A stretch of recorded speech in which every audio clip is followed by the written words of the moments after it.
ನವಲಗುಂದ ತಾಲೂಕಿನ ಜನತೆ ಯಾವಾಗ ಈ ವಿಧಾನಸಭಾ ಕ್ಷೇತ್ರ ಅಭಿವೃದ್ಧಿಯಾಗಿದೆ ಎಂಬ ಸರ್ಟಿಫಿಕೇಟ್ ನೀಡುತ್ತಿರೋ ಅವತ್ತು ನನಗೆ ದೊಡ್ಡ ಸನ್ಮಾನ ಇದ್ದಂತೆ ಎಂದು ಶಾಸಕ ಎನ್.ಎಚ್. ಕೋನರೆಡ್ಡಿ ಹೇಳಿದರು.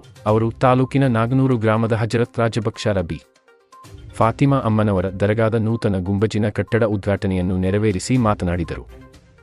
ಇದೇ ವೇಳೆ ತಾಲೂಕಿನಾದ್ಯಂತ ಚಕ್ಕಡಿ ರಸ್ತೆ ನಿರ್ಮಾಣಕ್ಕೆ ಕಾರಣವಾದರು ನಮ್ಮ ರೈತರು ಹಾಗೂ ಕ್ಷೇತ್ರದ ಜನತೆ ಎಂದರು.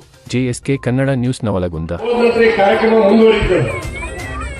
ಆಶೀರ್ವಾದ ಆಗ್ಬೇಕು ನವಲಗುಂದಾಗಿದ್ದ ಮತ್ತು ಅದೇ ರೀತಿಯಾಗಿ ನಮ್ಮ ಇದ್ರಾಗಿದ್ದ ಚಿಮ್ಮನಕಟ್ಟೆಗಿದ್ದ ದೇವಿಗಳಿಂದ ರಾಣೆಗಳಿಂದ ಎಲ್ಲ ಕಡೆ ಸಿಕ್ಕಂತೇನೆ ಅವ್ರು ಭಾಳ ಇದನ್ನು ಕೇಳಬೇಕಲ್ಲಿ. ಅದಕ್ಕೆ ನಾನು ಸ್ವಲ್ಪ ಸೈಲೆಂಟ್ ಆಗಿರ್ಬೇಕು ಅನ್ನೋಂತ ಮನವಿ ಮಾಡಿದ್ದೆ. ಈ ಸನ್ಮಾನ ಮಾಡ್ತಕ್ಕಂಥದ್ದು ಇದು ನಿರಂತರ ಪ್ರಕ್ರಿಯೆ. ನನಗೆ ಸನ್ಮಾನಕ್ಕಿಂತ ಹೆಚ್ಚು ನಿಮ್ಮ ಆಶೀರ್ವಾದ ಸಾಕು. ನಾನು ಸನ್ಮಾನ ಭಾಷಣೆ ಮಾಡಿದೆ.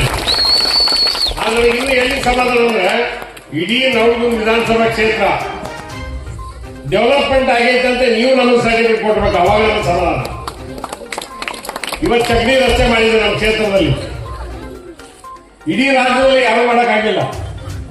71 ರಸ್ತೆಗಳು ಮಾಡಿದ್ವಿ. ಹೆಂಗ್ ಮಾಡ್ಯಾವಂದ್ರೆ ಮಿನಿಮಮ್ 30 ಫೂಟ್ 35 40 ಫೂಟ್ ಆಗಲ್ಲ. ಆ ರೋಡಾಗ ಕ್ಯಾಲ್ ಕಾರ್ಪಾದ್ರೆ ನನ್ನ ಕ್ಷೇತ್ರದ ರೈತರು ಅಂತ ಹೇಳಿ ವಿಧಾನಸಭೆಯಲ್ಲಿ ನಾನು ಮಾತಾಡಿದೆ. ಜಾತ್ಯತೀತವಾಗಿ ಬದುಕೋಣ, ಹಿಂದೂ ಮುಸ್ಲಿಂ ಎಲ್ಲರೂ ಇರೋಣ. ಈ ದೇಶ ಜಾತ್ಯತೀತವಾಗಿರ್ತಕ್ಕಂಥದ್ದು ಎಂತ ಅಂತ ಬಂದೈತೆ ಇವತ್ತು ಕಾರ್ಯಕ್ರಮ. ಎಷ್ಟು ಸಂತೋಷ ಆಗಿದೆ ಒಬ್ಬ ಜಗದ್ಗುರುವಿಗೆ. ಅದು ನೋಡಿದಾಗ ಅವ್ರಿಗೂ ಸಂತೋಷ ಆಗುತ್ತೆ.